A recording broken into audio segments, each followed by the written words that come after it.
Quantas vezes você já se flagrou com a sensação de que sua existência parece girar em círculos intermináveis? Que por mais que você se dedique, certas situações se repetem, como se houvesse um padrão invisível te arrastando de volta às mesmas histórias. Talvez você tenha iniciado um relacionamento cheio de expectativas, mas logo se viu enfrentando o mesmo temor de abandono que sentiu anos atrás, como se o passado estivesse sussurrando novamente em sua mente. Talvez você continue se prejudicando em sua carreira porque uma voz interior insiste que você não é competente o bastante, ou que seus colegas de trabalho jamais irão reconhecê-lo. Essa mesma voz que esteve presente durante seus anos escolares, quando outros diziam que você nunca alcançaria grandes feitos. Ou às vezes, surge um peso no peito, uma melancolia inexplicável, que parece se instalar sem aviso, deixando um rastro de inquietação. Mas se você realmente prestar atenção, perceberá que essa tristeza tem o aroma familiar de experiências antigas, de acontecimentos que já se foram há muito tempo. Carl Jung percebeu algo que transforma completamente nossa compreensão. Nós, seres humanos, raramente respondemos ao presente tal como ele é. Na maior parte do tempo, reagimos a reflexos do passado, como se vivêssemos com óculos cujas lentes foram tingidas por nossas feridas, traumas e histórias não resolvidas que persistem dentro de nós. É por isso que, às vezes, uma pequena crítica parece um ataque pessoal, ou o simples atraso de alguém soa como um descaso com razões profundas. Interpretamos o presente através de lentes distorcidas. Jung chamou isso de projeção. Ele dizia que aquilo que não conseguimos aceitar dentro de nós mesmos, enxergamos do lado de fora, nos outros e no mundo. E é assim que o passado começa a ditar o futuro. Para nos protegermos desses traumas, criamos máscaras. Essas máscaras são a persona.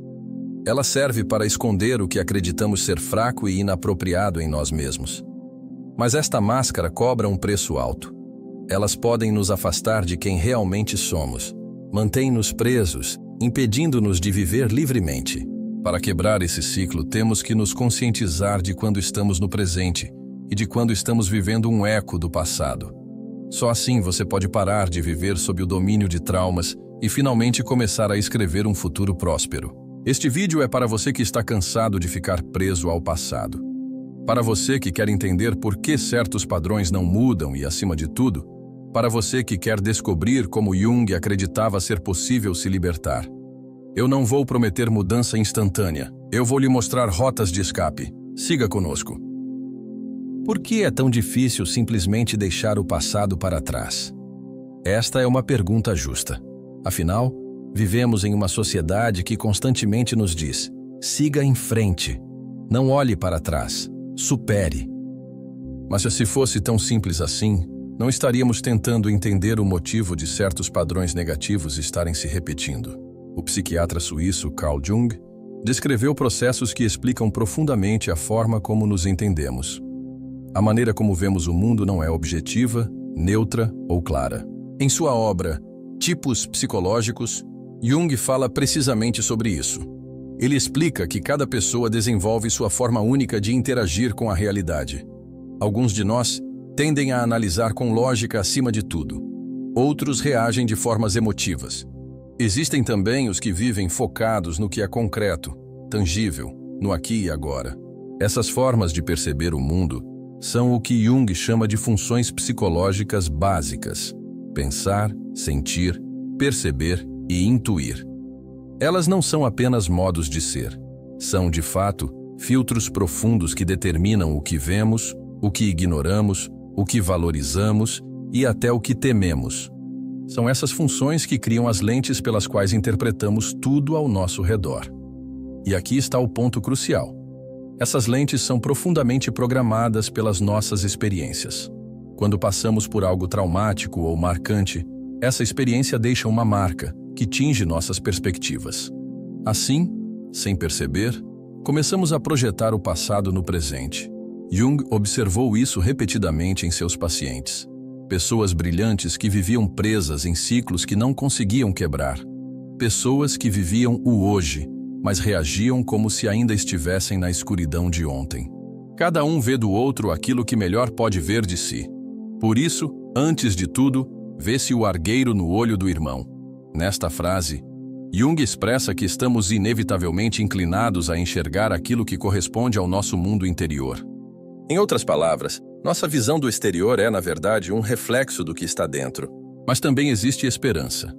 Porque, se essas lentes podem estar distorcidas, elas também podem ser restauradas para nos mostrar o presente como ele é, sem os ecos do passado. E é sobre isso que vamos falar na próxima sessão. Vamos continuar. Agora que você já sabe que não vê o mundo de forma neutra, mas através de lentes moldadas pela sua história, precisamos falar sobre um dos conceitos mais transformadores e também um dos mais desafiadores do pensamento de Jung: as projeções. Na psicologia junguiana, projeção não é apenas um detalhe técnico. Muitas vezes, ela é o mecanismo pelo qual o passado permanece vivo em seu presente, influenciando cada escolha que você faz, cada emoção que surge dentro de você sem aviso. Vamos entender isso juntos. Imagine, por exemplo, alguém que, quando criança, tinha um pai extremamente severo, que fazia questão de apontar cada pequeno erro e que frequentemente usava palavras que machucavam mais do que qualquer castigo. Essa pessoa cresce e se torna adulta. Mas, mesmo longe do pai, mesmo quando o pai já não está mais presente, essa pessoa continua reagindo a figuras de autoridade como se ainda estivesse diante de seu pai. Os sermões que você recebe no seu emprego não despertam apenas uma reação, mas também um peso acumulado de anos de humilhação. Isto é uma projeção. Nós projetamos nos outros nossas próprias emoções que não reconhecemos como pertencentes a nós mesmos. Jung dizia que aquilo que é inconsciente dentro de nós tende a ser projetado no externo. Jung escreveu: a projeção transforma o mundo em uma réplica do próprio rosto desconhecido. Por exemplo, você conhece alguém novo e, pouco a pouco, começa a sentir que essa pessoa é semelhante àquele ex-parceiro ou parceira controladora. Porém, muitas vezes, essa semelhança tem muito mais a ver com você do que com o outro. O outro pode até ter características parecidas, mas é você quem está colocando sobre ele o peso de velhas feridas. E não há nada de vergonhoso nisso. Isso é um comportamento natural do ser humano. É a forma como nossa psique tenta sobreviver às antigas dores. O problema é que viver assim nos impede de ver as coisas como elas realmente são. As projeções também podem criar uma aparência de positividade. Quantas pessoas entram em um relacionamento acreditando ter encontrado a alma gêmea? Elas estão, na verdade, projetando no parceiro uma ideia de amor idealizado.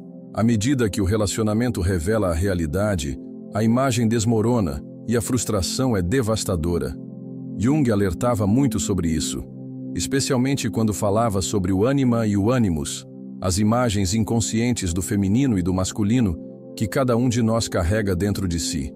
Estas reações são automáticas. Mas existe uma camada mais sutil e igualmente poderosa que nos mantém presos a velhas histórias. As máscaras que usamos para tentar evitar a dor. Compreender o papel delas é o próximo passo fundamental em nossa jornada. Jung define a persona como a máscara social que usamos para nos apresentar ao mundo. É o eu que mostramos em ambientes sociais, no trabalho, em relacionamentos e nas redes sociais. Jung disse algo profundo. A persona é um tipo de máscara projetada por um lado para causar uma impressão definida nos outros e, por outro, para ocultar a verdadeira natureza do indivíduo. Em outras palavras, a persona tem uma função dupla. Ela existe para que a gente funcione em sociedade, para que possamos desempenhar papéis necessários como o de filho, amigo, líder, conselheiro e etc.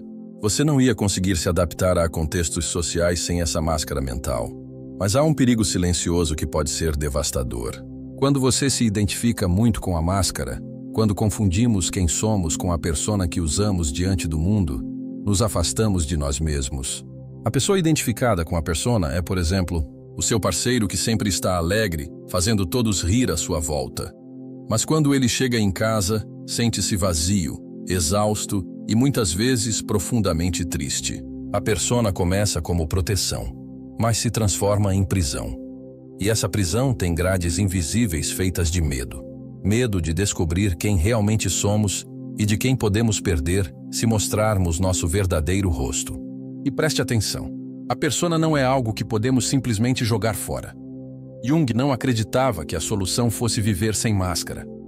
A ideal seria apenas tomar consciência de que a persona é apenas uma faceta útil, não toda a nossa personalidade.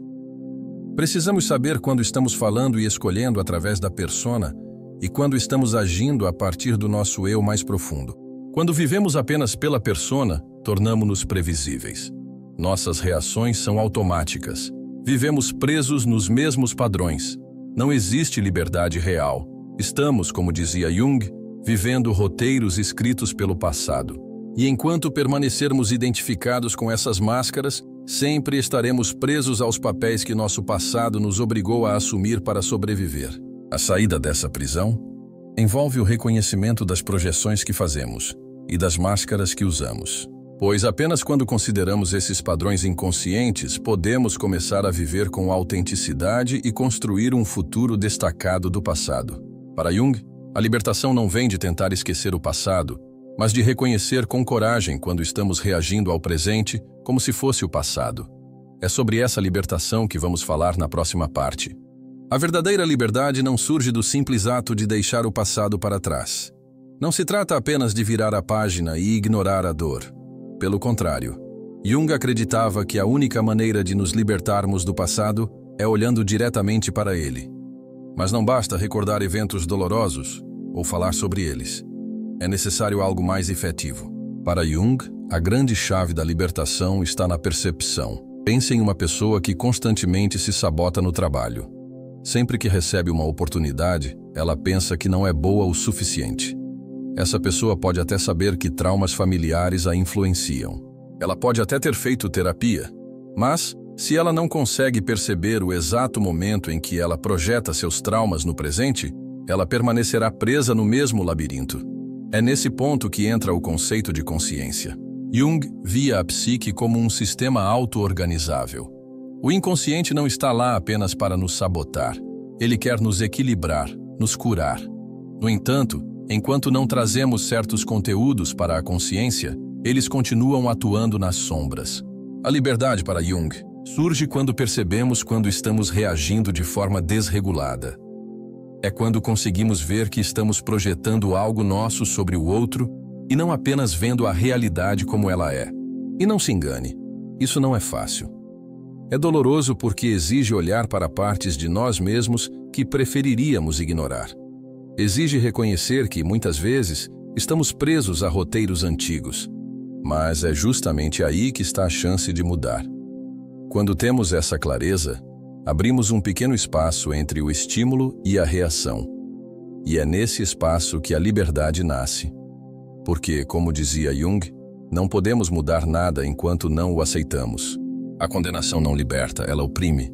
Fingir que está tudo bem, tentar pensar positivo sem olhar para as feridas, só aumenta o poder do inconsciente. E a mudança não vai ocorrer do dia para a noite.